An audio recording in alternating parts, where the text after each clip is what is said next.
మధురాతి మధురం శ్రీరామగానామృతం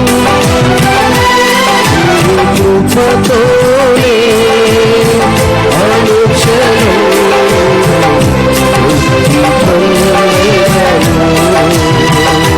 నీ కృపతోనే అనుక్షణం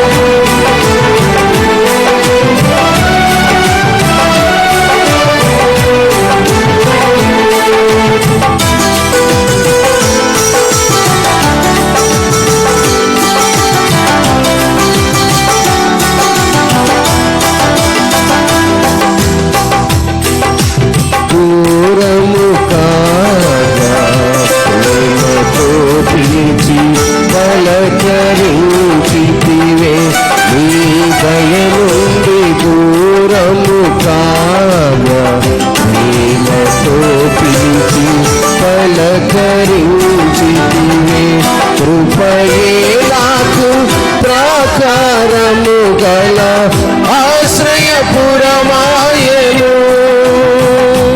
నీ కృప వీడి క్షణమైన నేనెలా మనగలను కృపయే నాకు ప్రాకారము గల ఆశ్రయపురమాయను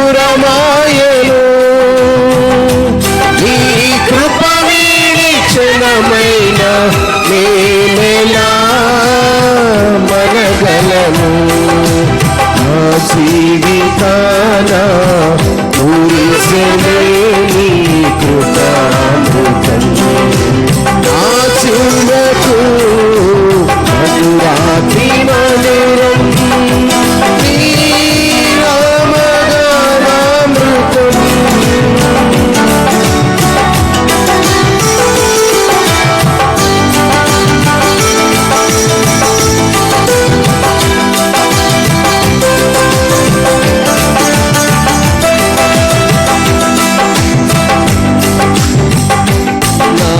యేసయ్య నీ నామమెంతో ఘనమైనది కొనియాడదగినది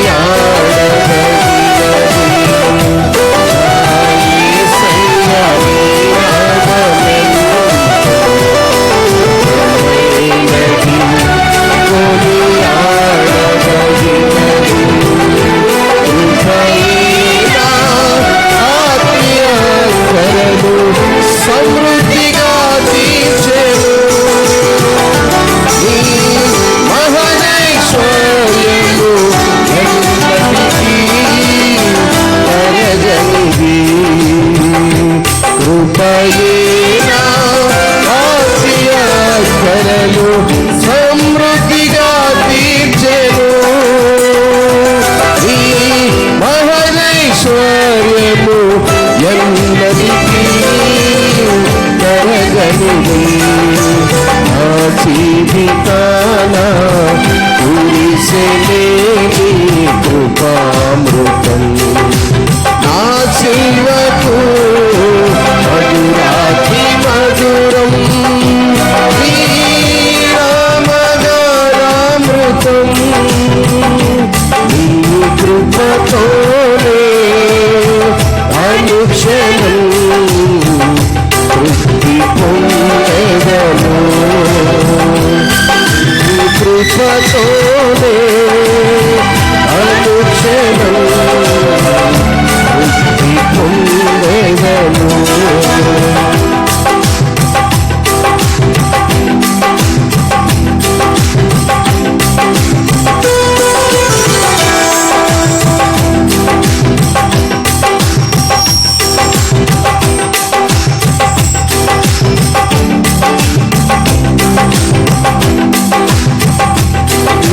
సన్నిధిని నివసించునాదు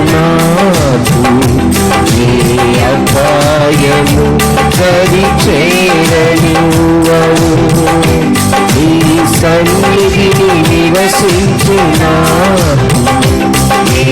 అపాయము గరి చేరనివ్వము కృపయేనా అడుగులు స్థిరపరచి కొండపై నిలిపెను నీ ఔన్నత్యమును తలంచుచు స్తుతించెదను నా జీవితాన కురిసెనే నీ కృపామృతం నా చివకు మధురాతి మధురం నీ నామగానామృతం నీ కృపతోనే అనుక్షణం తృప్తి పొందేదను. Praise the lord. Hallelujah, hallelujah. దేవుని మహాకృపలో మనము ఆయన సన్నిధిలో నివసిస్తున్నప్పుడు ఏ అపాయము మన దరి చేరదని భక్తుడు సెలవిస్తున్న రీతిగా ఈనాటి మన వాక్య భాగము 55వ కీర్తన 1 నుంచి 23 వాక్యాలు చదివాం.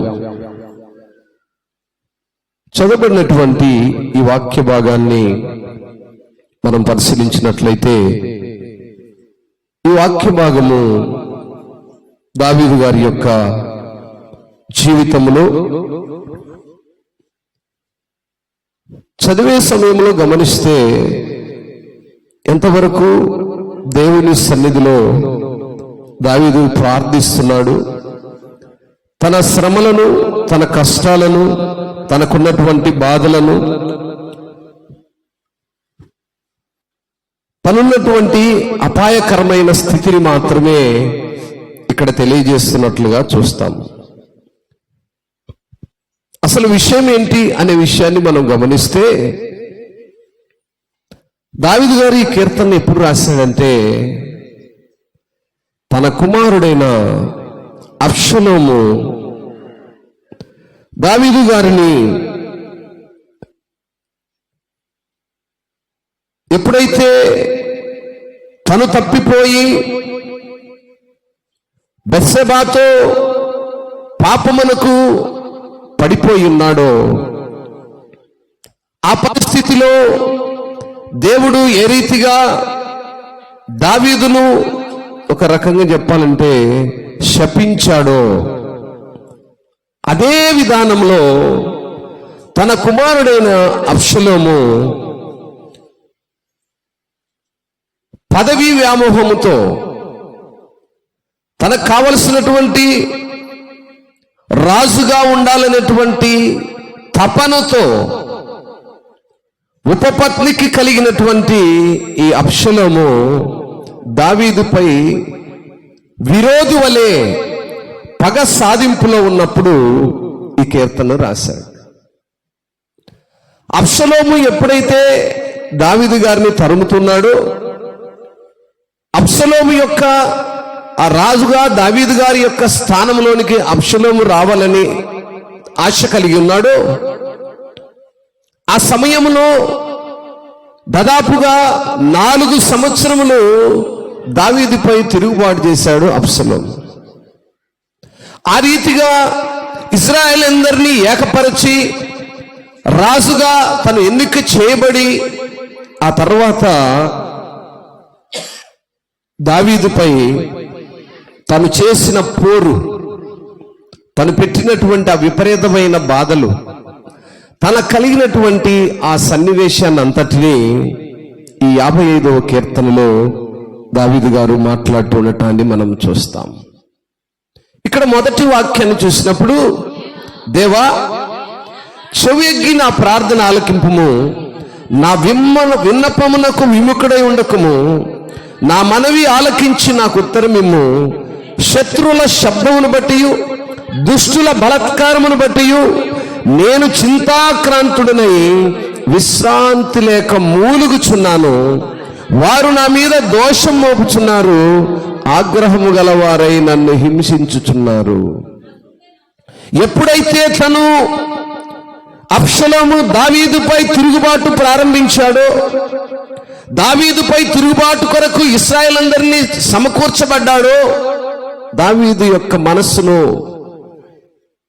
దేవుడు పోషించేవాడని, దేవుడు సంరక్షించేవాడని, దేవుడు మన యొక్క అవసరతలకు తోడుగా ఉండేవాడని ఎరిగినటువంటి దావీదు గారు దేవుని దగ్గర విజ్ఞాపన చేస్తున్నాడు.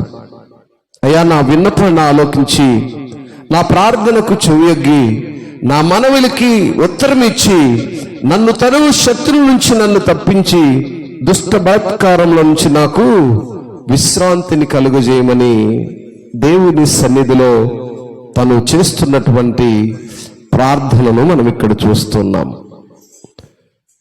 ఈ యొక్క అధ్యాయమునకు మూలవాక్యం ఏమైందంటే 2 సమూయేలు గ్రంథము 15-16 అధ్యాయాలు మూలవాక్యము. ఇక్కడే దావీదు గారి యొక్క పరిస్థితికి అబ్షలోము యొక్క తిరుగుబాటుకు మధ్యలో జరిగే కొన్ని సంభాషణలు, సంఘర్షణలు మనం ఇక్కడ చూడగలుగుతాం. ఈ భాగాన్ని మనము 15వ అధ్యాయంలో చూసినట్లయితే దావీదు మీద అబ్షలోము యొక్క తిరుగుబాటు. మొదటి వాక్యం, అబ్షలోము ఒక రథమును గుర్రమును సిద్ధపరిచి తన ఎదుట పరిగెత్తుటకై 50 ఒంటులను ఏర్పరచుకొనెను. ఉదయమునే లేచి బయలుదేరి ఒక గుమ్మపు మార్గమందు ఒక తట్టున నిలిచి రాజు చేత తీర్పు నొందుటకై వ్యాజ్యమాడు వారెవరైనా వచ్చి ఉండగా కనిపెట్టి వారిని పిలిచి, నీవు ఏ ఊరి వాడవని అడుగుచుండెను.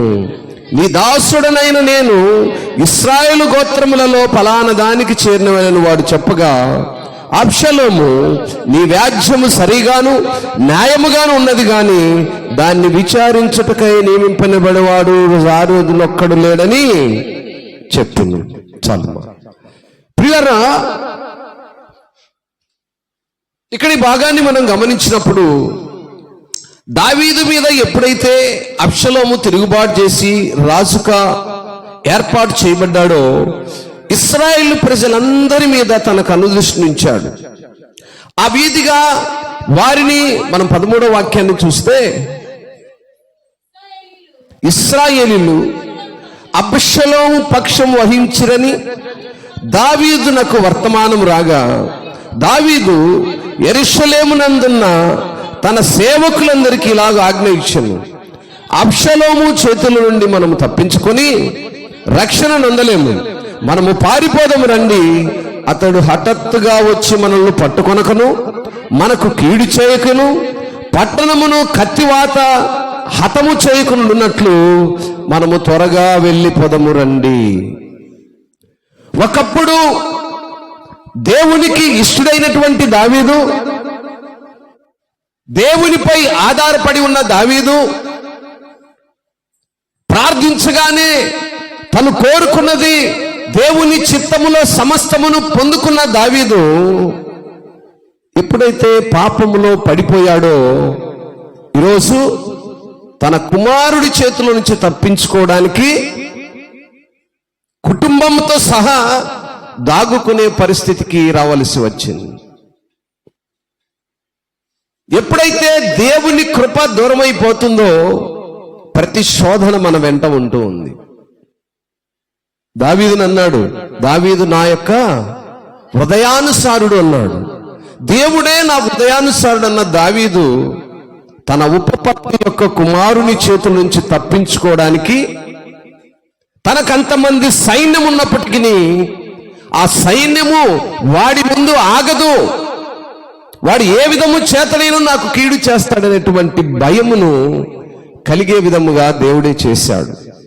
దేవుడు ఎందుకు చేశాడు?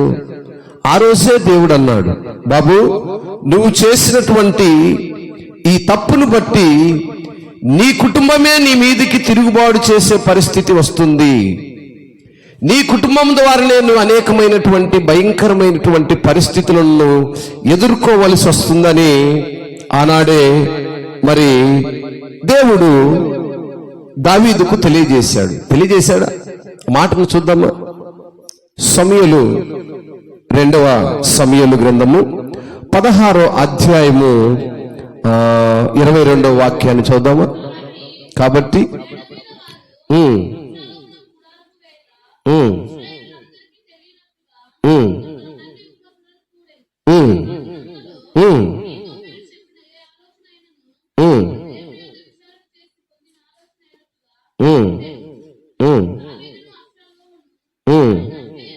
చాలమ్మా. ఇక్కడ మనం గమనిస్తే అబ్షలోము చేసిన విషయాన్ని అక్కడ ఉన్నటువంటి ఇశ్రాయేలు అందరూ ప్రస్తావిస్తూ ఉన్నారు. ఎందుకు ఇలా జరిగింది?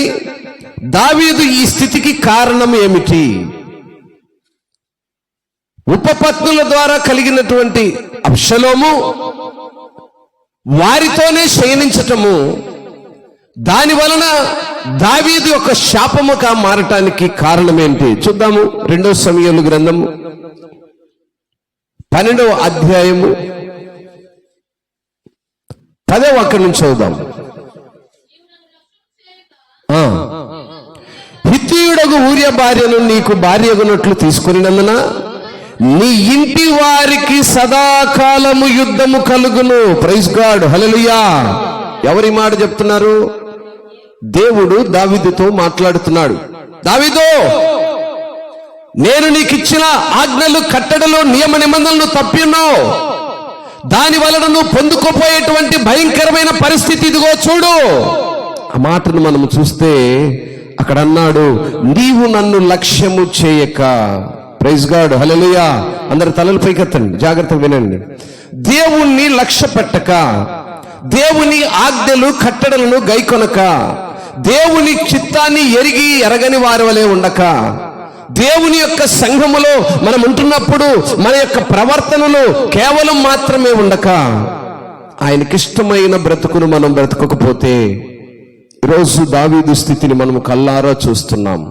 అని అంటున్నాడు, దావీదు నువ్వు లక్ష్య చేయక, నా మాట లెక్క పెట్టక, నువ్వు బత్షెబాతో చేసినటువంటి ఆ భయంకరమైనటువంటి పాపము, ఉరియా భార్యతో నువ్వు చేసినటువంటి భయంకరమైన పాపము, ఆ పాపమునకు ప్రతిగా తన యొక్క భర్తను చంపించినటువంటి శాపము.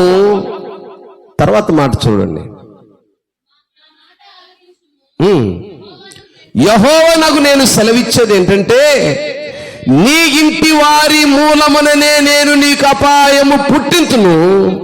నీవు చూచుచుండగా నేను నీ భార్యలను తీసి నీ చేరువానికి అప్పగించెదను. ప్రైజ్ గాడ్, హల్లెలూయా. సబ్జెక్ట్ అర్థమవుతుంది అనుకుంటున్నాను. ఇక్కడ దేవుడు ఎప్పుడైతే బత్షెబాతో పాపము చేశాడో దావీదు, ఆ రోజే ఈ మాటను పలికాడు, నీవు నా మాట వినలేదు గనుక నేను నీకు చెప్తున్నాను, నీ ఇంటి వారి మూలముననే, నీ ఉపపత్నులకు, నీ వారిలో నుంచే ఏమన్నాడు, నీ ఇంటి వారి మూలం నీకు అపాయం పుట్టిస్తే నీవు చూస్తుండగానే నేను నీ భార్యలను తీసి నీకు సమీపమైన వానికే అప్పగిస్తాను. కొన్ని సందర్భాల్లో జరిగేటువంటి కార్యాలు మనం అనుకుంటాము, ఎందుకు ఇలా జరిగింది, వాడు ఎందుకు ఇలా చేశాడు, ఆ అమ్మాయి ఎందుకు ఇలా చేసింది, ఆ పరిస్థితి ఎందుకు కలిగింది అని మనం అనుకుంటుంటాం. కొన్నిసార్లు ప్రతి కార్యమునకు దేవుని యొక్క పాత్ర ఉంటనే ఉంది. దావీదు యొక్క నిర్లక్ష్యము, దావీదు యొక్క దేవునిపై తనకున్నటువంటి ఆ నిర్లక్ష్య స్వభావమును బట్టి దావీదు చేసిన పాపమునకు దేవుడు ముందుగానే చెప్పాడు, నీవేమైతే చేశావో ఆ పాపమును బట్టి నీకు అపాయము పడుతుంది, అది నీ ఇంటి వారి వలనే కలుగుతుంది. అబ్షలోము ఎవరు? తన కుమారుడే, ఉపపత్నులైనటువంటి తల్లితో సమానులైనటువంటి వారితో శయనించాడు అబ్షలోము. ఆ పరిస్థితిని కారణం ఎవరు అంటే దావీదు గారి యొక్క అలక్ష్యమైనటువంటి విధానము, దేవుణ్ణి లక్ష్య పెట్టని విధానము, దేవుని కట్టడలను నిబంధనలను అనుసరించని విధానం. 12వ మాటలు కూడా మనం చూసినప్పుడు, పగటి యందు వాడు వారితో శయనించును, నీవు ఈ కార్యం రహస్యముగా చేస్తేవి గాని ఇశ్రాయేలులందరూ చూచుచుండగా పగటి యందే నేను చెప్పిన దానిని చేయించునేను. ప్రైజ్ గాడ్, హల్లెలూయా. దేవుడు నమ్మదగిన వాడు. ఆయన వాగ్దానం చేస్తే వెనక్కి తీసుకుంటాడా? ఏమండి, తీసుకుంటాడా? ఆయన వాగ్దానం చేశాడు, ఆ రోజే చేశాడు. దావీదు, నువ్వు చేసిన పాపమునకు శాపముగా నీ కుటుంబం నుంచే లేవనెత్తబడతారు. నీ ముందే నీ భార్యలతో నీ అయిన వారే శయనిస్తారు. పగటి యందు నువ్వు ఎప్పుడు చేశావు? చీకటిలో చేశావు. పగటి యందే వారు ఆ కార్యము నువ్వు చూస్తుండగానే చేస్తారని దేవుడు దావీదుకు ఒక శాపాన్ని ఇచ్చాడు. కనులారా నువ్వు చూస్తావు, ఈ భయంకరమైన పరిస్థితిని నువ్వు అనుభవిస్తావు. ఆ మాటను ఇక్కడ చదువుతున్నప్పుడు నిజంగా మన యొక్క జీవితాల్లో ఒక ఫైర్ స్టార్ట్ అవ్వాలి, ఓ భయము స్టార్ట్ అవ్వాలి. అయ్యో, ఇదిగో దావీదు చేసిన పాపమునకు తను కనులారా చూస్తుండగానే ఇంత భయంకరమైన స్థితిని ఎదుర్కొనవలసి వచ్చింది. ఆ మాటను చూస్తున్నప్పుడు, ఆ మాటను ధ్యానం చేస్తున్నప్పుడు ఆయన ఏమైతే చెప్పాడో అది నెరవేర్చాడు. 13వ వాక్యం, నేను పాపం చేసినని దావీదు నాతానుతో అనగా, నాతాను, నీవు చావకుండునట్లు యెహోవా నీ పాపమును పరిహరించును. హల్లెలూయా. ఆ పరిహరించటానికి ప్రధానమైన మూలమైన వాక్యమే ఈ యొక్క 55వ కీర్తన. ఎప్పుడైతే దావీదులో ఉన్నటువంటి ఈ నెగటివ్ థింగ్స్ మొత్తం ఒకసారి రిమైండ్ చేసుకున్నాడో, దేవుడు నాతాన్ను పంపించాడు. పాజిటివ్గా తను ఉండాలి అంటే ఏ విధంగా ఉండాలో బోధించు, తను చేసినటువంటి తప్పిదములు పాపం నుంచి విడిపించబడాలి అంటే తనకు నేర్పించవలసినటువంటి మార్గాన్ని నేర్పించమని దేవుడు నాతాను ప్రవక్తను తన దగ్గరికి పంపించినట్లుగా మనం చూస్తాం. 2 సమూయేలు గ్రంథము 15వ అధ్యాయము 14వ వాక్యాన్ని చూసినప్పుడు, దావీదు యెరూషలేమునందున్న తన సేవకులందరికీ ఆజ్ఞ ఇచ్చాడు. అబ్షలోము చేతుల నుండి మనము తప్పించుకునే రక్షణ పొందలేము అని ఒప్పుకుంటున్నాడు. ఎందుకని? అబ్షలోము వాడు ఏ రీతిగా పాపమును రేకెత్తువాడు దేవుడే. ఈరోజు ఈ విషయాన్ని మనం గమనిస్తే జాగ్రత్తగా ఆలోచించండి. పాపములో ఉన్నవాడికి ఒక మార్గము, ఒక మాదిరి కనపడాలి అంటే మరికొద్ది ద్వారా పాపమును చేయిస్తున్నాడు. ఇక్కడ మనము అబ్షలోమును గమనించినప్పుడు, అబ్షలోమును పాపమునకు ప్రేరేపించిన వాడెవరు? ఇక్కడ దేవుడే కనపడుతున్నాడు. ఎందుకని? దావీదుతో ప్రమాణం చేశాడు, నీవు చేసిన పాపమునకు నీ కుటుంబంలో ఉన్న వారినే లేవనెత్తుతానని. అంటే ఇప్పుడు దీనికి ప్రేరణకర్త ఎవరు? దేవుడే. దావీదు పాపము చేసినందుకు ఆ పాపమునకు శాపముగా మారినటువంటి పరిస్థితి దేవుడే తన కుటుంబంలో నుంచి లేవనెత్తాడు. కొన్నిసార్లు పరిస్థితులు మనం చూసినప్పుడు చాలా సులువుగా తేలిగ్గా తీసుకుంటాం. ఏముందిలే, అదెంతలే. అలాంటి పరిస్థితులను మనము గమనించాలి, గ్రహించాలి. వాక్యం అందుకే సెలవిస్తూ ఉంది. ఆ విధముగా చింతాక్రాంతుడైనటువంటి దావీదు గారు అప్పుడు దేవుని సన్నిధులకు వచ్చి ఈ రీతిగా పలుకుతున్నాడు. 55వ కీర్తన 4వ వాక్యం, నా గుండె నాలో వేదన పడుచున్నది, మరణ భయము నాలో పుట్టుచున్నది. ప్రైజ్ గాడ్, హల్లెలూయా. వేదన కలిగే పరిస్థితి, గుండె ఆ రీతిగా మరణకరమైనటువంటి స్థితికి వెళ్ళే పరిస్థితికి కారణము మన యొక్క ప్రవర్తన. మన ప్రవర్తనను బట్టే మన మీదకి వచ్చేటువంటి భయంకరమైన శాపములు, భయంకరమైనటువంటి అపరాధములు మన యొక్క క్రియల ద్వారానే కలుగుతున్నాయి. దావీదుకు ముందుగానే దేవుడు హెచ్చరించాడు, నువ్వు చేసిన పాపమునకు తగిన ఫలితాన్ని అనుభవిస్తావు. ఆ రీతిగానే దేవుడు దావీదుకు కళ్ళు తెరిపించాడు. నువ్వేమైతే చేశావో, ఏమైతే విత్తావో అదే కోస్తావు. నువ్వు ఏదైతే చేశావో అది నీ వారి ద్వారానే జరిగిస్తాం. ఎందుకనగా దీన్ని కొంతమంది ఏం చేస్తారంటే కంప్లీట్ నెగిటివ్గా తీసుకుంటారు.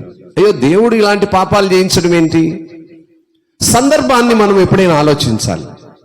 ఒక సందర్భంలో ఒక వ్యక్తికి మరొక వ్యక్తికి మధ్య జరిగిన సంభాషణను కొంతమంది ఆలోచించరు.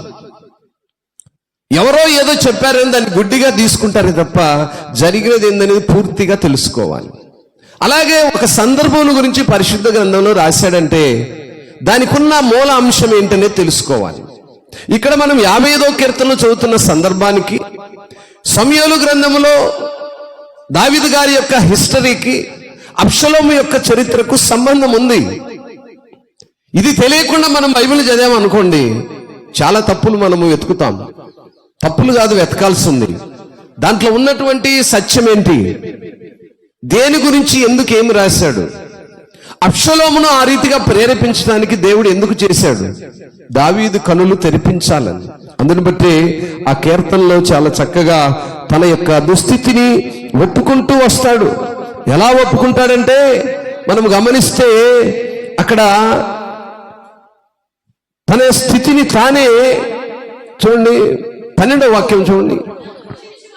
నన్ను దూషించువాడు శత్రువు కాడు, శత్రువు అయిన ఎడల నేను దాన్ని సహింపవచ్చును.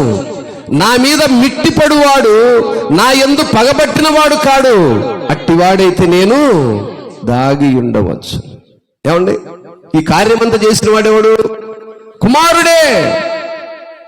తన ఉపపత్నులకు కలిగినటువంటి కుమారుడే తన యొక్క పాప స్థితిని భయంకరమైన స్థితికి తీసుకొచ్చాడు. ఆ స్థితిని బట్టి వాడు నాకు శత్రువు కాడు, అయినను వాడు నా మీద పగబట్టి ఉన్నాడంటే దానికి కారణము నాలో ఉన్నటువంటి ఆ భయంకరమైనటువంటి పరిస్థితి. ఆ రీతిగా 16వ వాక్యం అంటున్నాడు, అయితే నేను దేవునికి మొరపెట్టుదును, యెహోవా నన్ను రక్షించును. ప్రైజ్ గాడ్, హల్లెలూయా. ఇక్కడ నుంచి ప్రారంభమైంది మరలా దావీదు యొక్క మొదటి స్థితి. పొందుకున్నది ఏదైతే పోగొట్టుకున్నాడో మరలా దాన్ని సంపాదించుకోవడానికి దావీదు, అందుకనే దేవుడు దావీదుని ఇష్టపడ్డాడు. దావీదును దేవుడు ఎందుకు ఇష్టపడ్డాడంటే తను చేసిన తప్పును ఏదో ఆషమాషి ఒప్పుకోలే, ఏదో సరదాగా వచ్చి ఎదులయ్యా చేశాను తప్పు, ఆ క్షమించేసి అన్నట్లుగా చేయలే. గ్రంథం అంతటిలో దాదాపు 150 కీర్తనలు గ్రంథాలుంటే దాంట్లో ఆయన రాసిన ప్రతి కీర్తనలో దాదాపు 70-80 ఆయన రాసినవి ఉంటాయి.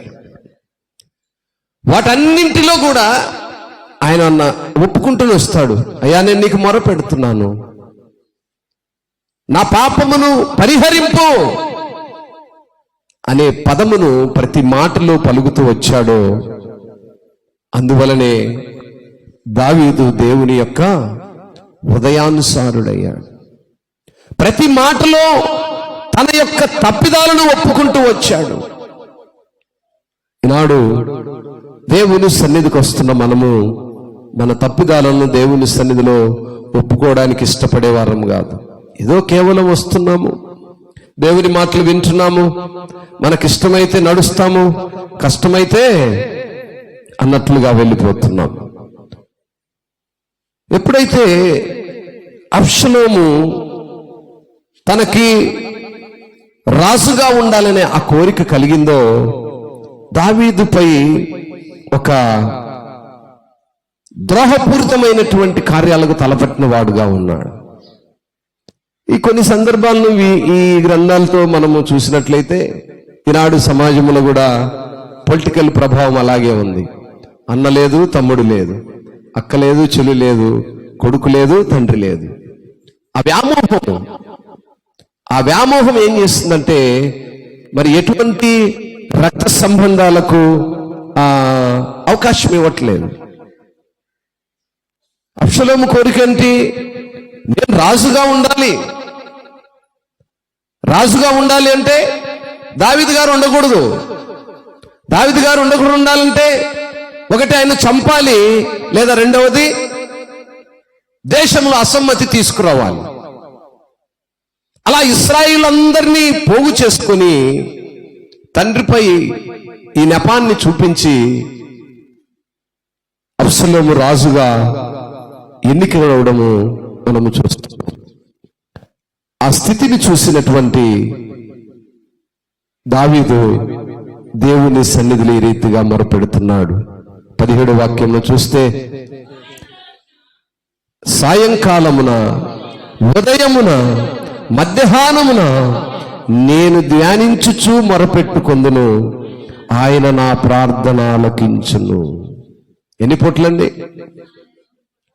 రోజుకి మనం రోజుకు ఒక 3 పూటలు కాదు, ఆదివారం ఒక పూట కూడా మనము ధ్యానం చేయలేకపోతున్నాం. ఏమండి?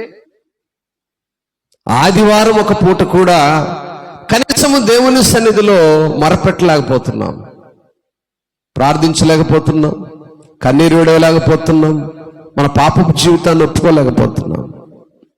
తను చేసిన ఒకే ఒక తప్పు, అది ఈరోజు సమాజంలో చూస్తే చాలా చిన్న తప్పండి, చాలా చిన్నది. ఓ ఇంతే కదా. దానికి తను ఎంతగా అంటే తన్ను తాను సమస్తమును అప్పగించి దేవుని సన్నిధిలో మొరపెడుతూ ఉన్నాడు. సాయంకాలము, ఉదయము, మధ్యాహ్నము నేను ధ్యానించుచు మొరపెట్టుతుందును, ఆయన నా ప్రార్థన ఆలకించును. నా శత్రువులు అనేకులై ఉన్నారు, ఆయనను వారు నా మీదికి రాకుండానట్లు సమాధానము కలుగజేసి ఆయన నా ప్రాణమును విమోచించి ఉన్నాడు. హల్లెలూయా. ఇశ్రాయేలందరినీ పోగు చేసుకున్నాడు అబ్షలోము. ఏ విధము చేతనైనను దావీదును చంపేయాలి, ఏ విధము చేతనైనను తనకున్నటువంటి ఆయనకు ఉన్న ఆ సమూహాన్ని తగ్గించాలి, ఆ మెజారిటీని, ఆ జనాభాను తగ్గించాలి అనేటువంటి కోరిక కలిగిన వాడుగా ఉన్నప్పుడు దావీదు ఆయన దగ్గర మొరపెడుతున్నాడు. 19వ వాక్యం అంటుంది, పురాతన కాలము మొదలుకొని ఆసీనుడగు దేవుడు మారు మనసు లేని వారై తనకు భయపడిన వారికి ఉత్తరం ఇచ్చును. ఏమండి? ఏమంటున్నాడు? పురాతన కాలం మొదలుకొని ఆసీనుడైన దేవుడు మారు మనసు లేని వారై తనకు భయపడిన వారికి ఉత్తరం ఇచ్చు. భయపడని వారికి ఉత్తరం ఇస్తాడట. ఏ విధంగా? ఇది ఈ రీతిగానే ఆనాటి నుండి పురాతన కాలం మొదలుకొని ఈనాటి వరకు అసీనుడై ఉన్నటువంటి దేవుడు మరి ఎవరైతే మారు మనసు లేని వారు ఉంటారో వారికి తనకు భయపడిన వారికి ఉత్తరం ఇవ్వాలన్నాడు. మారు మనసు లేని వారై, జీవితాల్లో మార్పు లేని వారై, ఇటువంటి దావీదును, అబ్షలోమును అనేక మందిని చూసిన మారని వారికి, ఆ భయపడిన వారికి ఈ యొక్క లేఖ రాస్తున్నాడట. నాయనా మీరు చూడండిరా, దావీదు జీవితంలో ఏం జరిగిందో, దానికి దావీదు ఏం చేశాడో, అందును బట్టి ఆయన చేసిన దాన్ని బట్టి దావీదును దేవుడు ఏ రీతిగా హెచ్చించాడనే విషయాన్ని మనకిక్కడ జ్ఞాపకం చేస్తూ వచ్చాడు.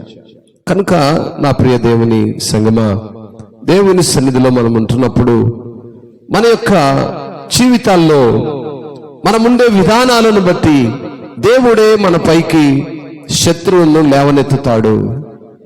దేవుడే మన యొక్క దైనందిన జీవితంలో ఆధ్యాత్మిక స్థితిని పరిశీలిస్తాడు. ఎప్పుడు పరిశీలించుకోవాలి మనం ఎలా ఉన్నామో, మన స్థితి ఏమిటో దాన్ని బట్టే దేవుడు మనల్ని పరిశీలిస్తున్నాడు, పరీక్షిస్తున్నాడు అనే విషయాన్ని జ్ఞాపకం చేసుకోవాలని మరి వాక్యం మనల్ని ఎంతగానో తెలియజేస్తా ఉంది. 116వ కీర్తన 3వ వాక్యం ఒకసారి చూద్దాము.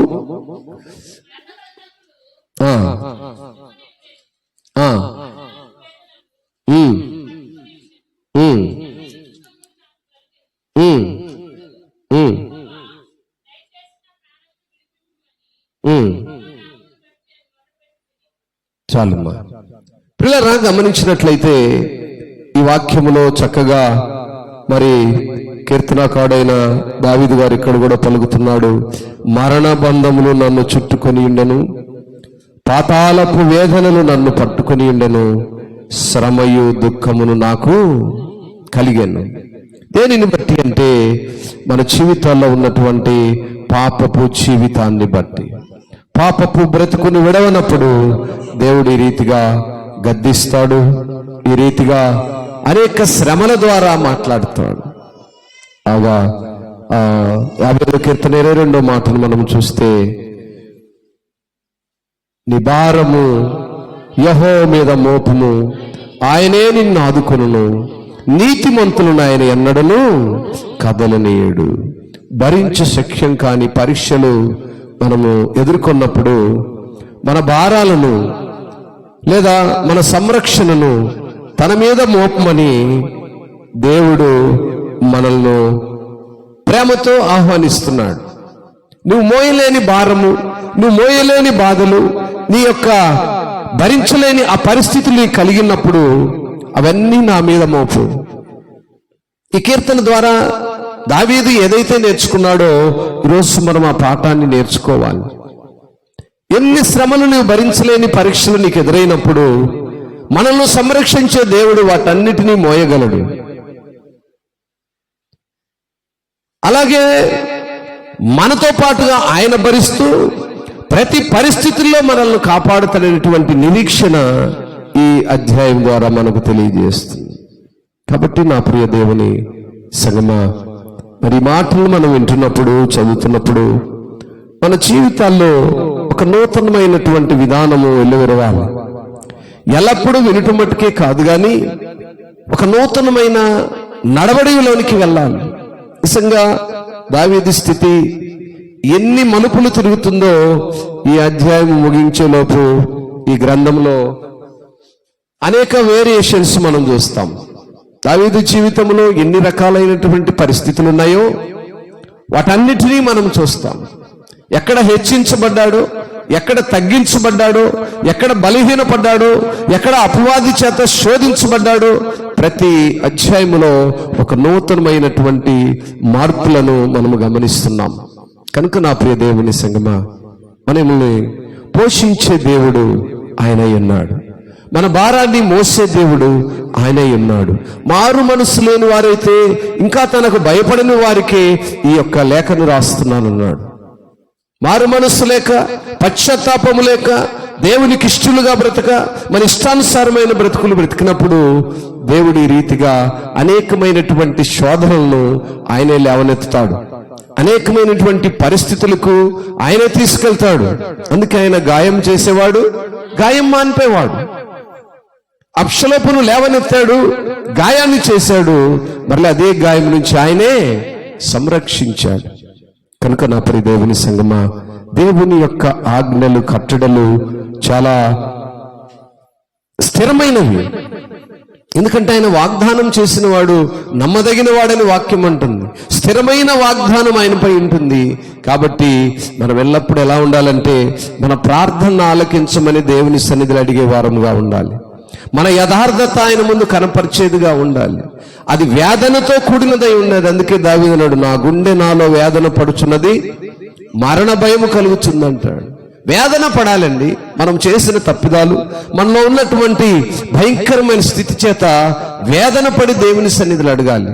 అయ్యో, ఇదిగో నేను చేసిన భయంకరమైన పాపం, నీకు అయిష్టమైన కార్యములు, నీకు ఇష్టం లేనటువంటి జీవితాన్ని నేను అనుభవించున్నానని దేవుని సన్నిధిలో మన భారమంతా ఆయన మీద వేయాలి. అందుకన్నాడు, నీ భారము యెహోవా మీద మోపుము, ఆయనే నిన్ను ఆదుకొనును. నీతిమంతులను ఆయన ఎన్నడూను కదలనీయడు. మనం నీతిగా ఆజ్ఞల కట్టడ ప్రకారము దేవుని చిత్తమునకు లోబడి బ్రతికే వారముగా ఉంటే దాన్ని బట్టి ఆయన ఏమంటున్నాడు, ఎన్నడూ కదలనీయడు. కాబట్టి ఆ విధమైన విధానములో దేవుడు మరి మనల్ని నడిపిస్తూ అనేక మందికి మార్గంగా ఉంటూ, మరి అబ్షలోము యొక్క పరిస్థితిని, దావీదు గారి యొక్క స్థితిని నెమరు వేసుకుంటూ మనము ఏ రీతిగా ఉన్నామో పరీక్షించుకుంటూ ముందుకు సాగాలని తెలియజేస్తూ దేవుడి యొక్క వాక్యమును దీవించి ఆశీర్వదించునుగాక. చిన్న ప్రార్థన చేద్దాం. పరిశుద్ధుడా, దయగలిగిన తండ్రి, ఉన్నతుడా, నీ ఘనమైన నామాన్ని బట్టి వందనాలు. లేఖనంలో మీరు సెలవిస్తున్నారు, మీరు నమ్మదగిన దేవుడని, మీ మాటలు నమ్మదగినవని, అవి ఏనాటికైనా నెరవేర్చబడతాయని మీరు సెలవిచ్చారు. దావీదు గారి జీవితంలో, తన పాపపు జీవితంలో బ్రతికినప్పుడు మీరేమైతే దావీదుకు ప్రమాణము చేశారో ఆ ప్రమాణమును అబ్షలోము చేత నెరవేర్చి నాయన దావీదు యొక్క కళ్ళు తెరిపించారు. దావీదు జీవితం ఏ రీతిగా ఉందో, దావీదు నాయన ఏ విధముగా బ్రతికాడో, దావీదు ఎందుకు మీకు ఇష్టడుగా ఉన్నాడో ఈ లేఖనాలను మేము ధ్యానం చేస్తున్నప్పుడు గమనిస్తున్నాము, పరిశీలించుకుంటున్నాము, పరీక్షించుకుంటున్నాము. అవును నాయన, దావీదు చేసిన తప్పుదాన్ని మీ సన్నిధిలో ఒప్పుకున్నాడు నాయన. ఎల్లప్పుడూ మీకు మొరపెడుతూ ఉన్నాడు, ఎల్లప్పుడూ నాయన మీ యొక్క సన్నిధిలో విజ్ఞాపన చేస్తున్నాడు, ఎల్లప్పుడూ ప్రార్థించేవాడుగానే ఉన్నాడు. అవును తండ్రి, ఈనాడు మా జీవితాల్లో, మా బ్రతుకుల్లో అనేకమైనటువంటి ఆటిపోట్లను ఎదుర్కొంటున్నప్పుడు మా గుండెల్లో కలిగేటువంటి వేదన, మా గుండెలో కలిగేటువంటి శోధన, ఇదిగోనైనా మీ సన్నిధిలో కన్నీరు విడిచేవారముగా, మీ సన్నిధిలో ప్రార్థించేవారముగా, మీ సన్నిధిలో మోకరించేవారముగా, మా విజ్ఞాపనలు మీకు తెలియజేసేవారముగా ఉండాలని మీరు సెలవిచ్చారు నాయన. ఏ స్థితిలో మేమున్నప్పటికీ మా భారమును మీ మీద మోపమన్నారు. అవును నాయన, మా భారాన్ని మీ మీద మోపినప్పుడు మీరు పోషించే దేవుడు, సంరక్షించే దేవుడు నాయన, ఆపదల నుంచి తప్పించే దేవుడు, సమస్తమును తండ్రి నాయన మీ చిత్తంలో ఉన్నాయని మేము ఈ మాటల ద్వారా ఎరిగి ఉన్నాము. శోధనలైనను మీ ద్వారానే కలుగుతాయి, సంతోషమైనను మీ ద్వారానే కలుగుతుంది. అందుకైనను మేలైనను కీడైనను నన్ను గణపరచమన్నారు. ఎస్ లార్డ్, మేము నమ్ముతున్నాము. దావీదు జీవితాన్ని చూసినప్పుడు దావీదు శోధనలో ఏ రీతిగా పడి ఉన్నాడో, శోధనకు ఎవరు కారకులుగా ఉన్నారో ఆ శోధనలు భరిస్తున్న స్థితిని మేము గమనించున్నాం. నిజంగా తండ్రి, ఆ రీతిగా తండ్రి మా జీవితాల్లో మీరు చేసేటువంటి కార్యాలను అది మేలైనను కీడైనను మాలో రాగున్న లోపమేంటో ఎరిగేటువంటి బిడ్డలుగా ఉండమని లేఖనం ద్వారా మీరు సెలవిచ్చారు. ఇంకా మారు మనసు లేని వారిని ఇది ఈ వాక్యం ద్వారా మీరు హెచ్చరించారని నమ్ముతూ ఉన్నాను. నిజంగా తండ్రి, అతి కృపలో ఈ వర్తమానం ఉన్న బిడ్డలను నడిపించమని పరిశుద్ధాత్ముడా మీరు నాతో మాతో మాట్లాడిన ప్రతి మాటను బట్టి మిమ్మల్ని స్తుతిస్తూ మీకే ఘనత మహిమ ప్రభావాలు ఆరోపిస్తూ మా ప్రియుడు మా రక్షకుడు యేసే ఘనమైన నామములో ఈ మనవులన్నీ అడిగి వేడుకొని పొందుకొని ఉన్నాము తండ్రి. మంచిది. క్లియరా? దేవుని యొక్క